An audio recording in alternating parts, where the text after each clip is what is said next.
विजय Nahata foundation के माध्यम से जनसंवाद का आयोजन नेरुल सेक्टर 29 में किया गया। इस मौके पर सोसाइटी से संबंधित समस्या पर नागरिकों ने शिवसेना उपनेता व सिया के अध्यक्ष विजय नाहटा से संवाद साधा। साथ ही विजय नाहटा ने सकारात्मक विचार करते हुए जल्द ही समस्या का निदान करने की बात कही है।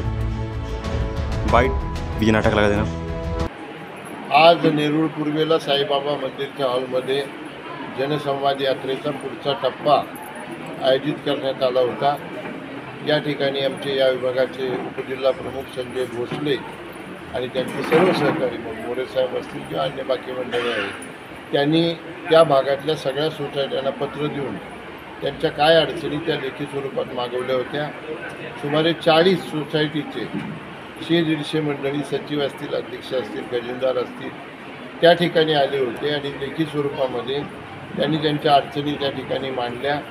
विशेषतः मला असं वाटतं सीवेजचा प्रॉब्लेम त्या ठिकाणी मोठा आहे, काही MSCBचे प्रॉब्लेम आहेत, काही ठिकाणी पाणी कमी दाबाने येतं आणि सगळ्यात मोठा प्रॉब्लेम म्हणजे वाहनं खूप वाढल्यामुळं ट्रॅफिकचा प्रॉब्लेम आहे। त्या अनुषंगाने चर्चा झाली, पुढे कशी कारवाई करायची त्यासंबंधी निर्णय झालेला आहे। या लोकांना दिलासा देण्याचं काम येणाऱ्या 2-3 आठवड्यामध्ये आम्ही निश्चित करू। आवाज टुडे पंकज विनोद की रिपोर्ट, नवी मुंबई।